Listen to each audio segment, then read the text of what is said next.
नमस्कार दोस्तों। प्रभु श्री राम का जागरण एक ऐसा सपना है जो हर एक हिंदू सालों से देखते आ रहे हैं और आज पूरे देश भर में इसे धूमधाम से मनाया भी जा रहा है। हम सभी खुशनसीब है कि अपने जीवन काल में प्रभु श्री राम का जागरण देख पाए। प्रभु श्री राम पे आस्था रखने वाले कमेंट में जय श्री राम जरूर लिखें और अगर आप लोगों को ये वीडियो अच्छा लगे तो अपने दोस्त और फैमिली के साथ जरूर शेयर करें। आज हम सभी लोग इस मंदिर को लेकर खुश हैं, लेकिन इसके पीछे की कहानी से अनजान है। आप लोग क्या जानते हैं कि 1528 में बाबर के सेनापति मीर बाकी ने उस जगह पर एक मंदिर था जिसको तोड़कर बाबरी मस्जिद का निर्माण करता है और फिर हम हिंदुओं ने मिलकर उस बाबरी मस्जिद को तोड़कर इस राम मंदिर का निर्माण किया। आपको क्या लगता है कि बाबर ने उस मंदिर को ऐसे ही तोड़ दिया था बिना कोई विरोध से ही और हमारे हिंदू वीर योद्धा के हाथ पे हाथ धरे बैठे थे? बाबरी मस्जिद में जितने भी ईंट नहीं है उससे भी ज्यादा हिंदुओं को मारा गया था, जिन लोगों ने इस मंदिर के लिए अपने जान तक का परवाह नहीं किया। और आज हम उन्हीं वीर शहीदों के बारे में जानने वाले हैं जिनके लिए ये सपना आज पूरा हो पाया। 15वीं सेंचुरी में बाबर भारत आता है अपने साम्राज्य को बढ़ाने के लिए और आते ही हिंदुओं पे अत्याचार शुरू कर देता है। 1526 में बाबर और इब्राहिम लोदी के युद्ध के बाद 1528 में इस मंदिर को तोड़ा गया था और 70,000 से भी ज्यादा हिंदुओं को मारा गया था, जिसका सही गिनती आज तक नहीं पाया गया। मंदिर तोड़ने के बाद से लगभग 200 साल तक हिंदुओं को वहां पूजा करने से रोक दिया जाता है। ऐसे ही 200 साल के बाद 1717 में राजा जय सिंह जी कोशिश करते हैं कि हिंदुओं को वहां पूजा करने दिया जाने की, मगर वो ऐसा नहीं कर पाए, जिसके बाद राजा जय सिंह जी मस्जिद के पास ही एक छोटा सा राम चबूतरा बना देते हैं जहां पर हिंदू पूजा कर पाए। इसके बाद से मुस्लिम अंदर नमाज पढ़ते और हिंदुओं को बाहरी श्री राम का नाम लेना पड़ता, जिसके बाद वहां पर मंदिर निर्माण के लिए बहुत बार आंदोलन भी किया गया, जिसके बाद हिंदू और मुस्लिम के बीच धार्मिक और सांस्कृतिक युद्ध भी शुरू होने लगा। साल 1853 में हिंदू और मुसलमानों के बीच सबसे पहला दंगा शुरू हुआ और इसी दंगे को देखते हुए फैसले में हिंदुओं को बाहर का हिस्सा और मुसलमानों को अंदर का हिस्सा दिया गया, जिसके बाद उसके बीच में दीवार दे दिया गया। साल 1885 में महंत रघुवर दास जी ने इस मंदिर को पक्का बनाने के लिए कोर्ट में अर्जी दाखिल किया, लेकिन कोर्ट ने इस अर्जी को खारिज कर दिया, जिसके बाद साल 1934 में अयोध्या में फिर एक बार दंगे शुरू हो जाते हैं और इस दंगे से बाबरी मस्जिद का एक दीवार भी टूट जाती है, जिसे बाद में ठीक किया जाता है, लेकिन इसके बाद से वहां पर नमाज बंद हो जाती है। जिसके बाद साल 1947 में भारत को ब्रिटिश राज से आज़ादी दे दिया जाता है, लेकिन उस टाइम पे कांग्रेस के नेताओं को कोई भी इस राम मंदिर को लेकर चिंतित नहीं थे, लेकिन हिंदू अपने हक के लिए उस वक्त भी लड़े जा रहे थे। लेकिन जिसके ठीक 2 साल बाद साल 1949 में राम मंदिर के इतिहास का एक सबसे बड़ा मोड़ आया। 23 दिसंबर 1949 के दिन राम जी की मूर्ति उस बाबरी मस्जिद के अंदर प्रकट हो जाते हैं और जिसके अगले ही दिन दोनों पक्ष के लोग पूरे अयोध्या में पहुंच जाते हैं और जिसके बाद फिर एक बार दंगे शुरू हो जाते हैं। इसको देखते हुए सरकार उस विवादित ढांचे के ऊपर ताला लगा देते हैं और सभी को अंदर जाने से रोक दिया जाता है और उस टाइम के प्राइम मिनिस्टर जवाहरलाल नेहरू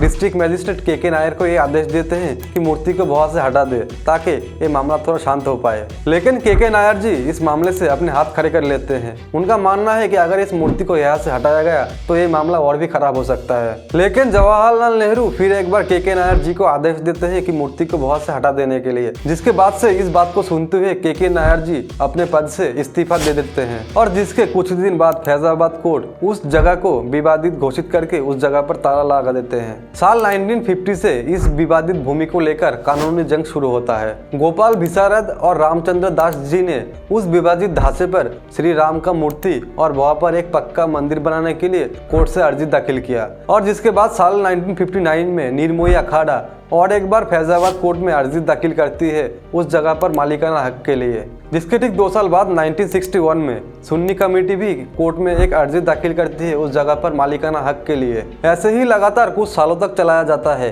कभी हिंदू के पक्ष से और कभी मुसलमानों के पक्ष से, लेकिन इसके बाद भी कोर्ट से कोई भी फैसला नहीं पाया जाता है। लेकिन साल 1980 में बीजेपी के गठन के बाद से ये मामला एक दूसरी तरफ मुड़ने लगता है। बीजेपी, आरएसएस और विश्व हिंदू परिषद इसके बाद से राम मंदिर को लेकर खुल के आंदोलन शुरू करते हैं और राम जन्मभूमि को आजाद करने के लिए 24 सितंबर 1984 के दिन बिहार से सीतामढ़ी तक 10,000 किलोमीटर का एक रथ यात्रा शुरू किया गया। लेकिन इसके ठीक कुछ दिन बाद प्राइम मिनिस्टर इंदिरा गांधी की हत्या कर दिया जाता है और इस मामले को देखते हुए रथ यात्रा को वहीं पर ही समाप्त करना पड़ा। लेकिन इसके बाद साल 1985 में कुछ ऐसा हुआ जिससे राम मंदिर का दिशा पूरा ही बदल गया। जब शाहबानो केस में उसके पति से डिवोर्स होने के बाद गुजारा भत्ते के लिए कोर्ट में अपील किया जाता जाता है और कोर्ट इस अपील को स्वीकार कर लेते हैं। लेकिन इस फैसले को देखते हुए पूरे मुस्लिम संप्रदाय भड़क जाते हैं, जिसे देखते हुए उस टाइम के प्राइम मिनिस्टर राजीव गांधी जी ने साल 1986 में कोर्ट के फैसले को देखते हुए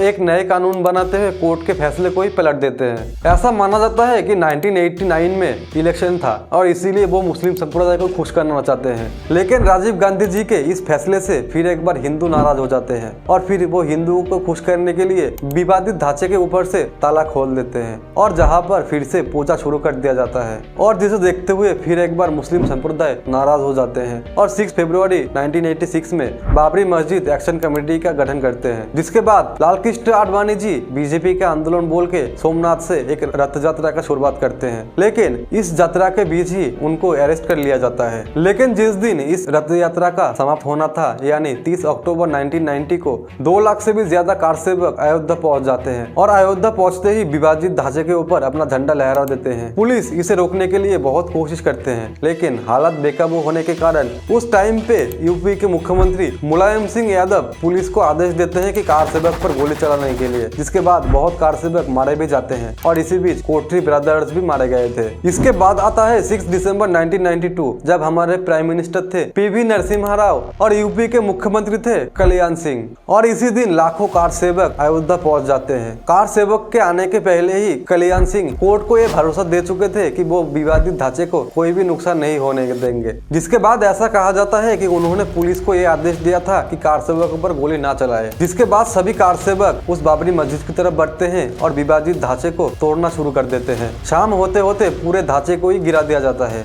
इस घटना के बाद से ही यूपी में राष्ट्रपति शासन लगाया जाता है और कल्याण सिंह अपने पद से इस्तीफा दे देते हैं। लेकिन आखिर में देखा गया कि इस दंगे से भी 1000 से भी ज्यादा हिंदू मारा गए थे। फिर कुछ सालों तक इस मामले को शांत रखा गया, लेकिन बीजेपी के केंद्र में आते ही फिर एक बार हिंदू संगठन सभी मिलकर फिर एक बार राम मंदिर का आंदोलन शुरू कर देते हैं और जिसके बाद कोर्ट इस मामले के जांच पड़ताल के लिए एएसआई को आदेश देते हैं। एएसआई के रिपोर्ट के बाद देखा गया कि उस जगह पर एक मंदिर था और जिसको तोड़कर मस्जिद बनाया गया था और यहाँ तक बाबरी मस्जिद के ज्यादातर पिलर्स उसी मंदिर से लिया गया था। एएसआई के इसी रिपोर्ट को देखते हुए कोर्ट राम जन्मभूमि ट्रस्ट, निर्मोही अखाड़ा और सुन्नी वक्फ बोर्ड में इस जगह को डिवाइड करने का फैसला लेते हैं। लेकिन इस फैसले से कोई भी खुश नहीं होता है और आखिरकार साल 2019 में इस मामले की सुनवाई और एएसआई के रिपोर्ट्स को देखते हुए 9 नवंबर 2019 को सुप्रीम कोर्ट ये फैसला लेते हैं कि इस जगह को राम जन्मभूमि ट्रस्ट को दे दिया जाए। और कोर्ट के इसी फैसले को देखते हुए 5 फरवरी 2020 को प्राइम मिनिस्टर नरेंद्र मोदी जी लोकसभा में ये अनाउंस करते हैं कि राम मंदिर अयोध्या का निर्माण शुरू किया जाए और इस मंदिर को बनने में ठीक 4 साल का समय लगा। 22 जनवरी 2024 में इस मंदिर का उद्घाटन किया गया और हमारे प्रभु श्री राम का जागरण भी किया गया। आशा करता हूँ ये वीडियो आप लोगों को थोड़ा भी अच्छा लगेगा और अगर ये वीडियो अच्छा लगा तो एक लाइक और एक सब्सक्राइब जरूर करें।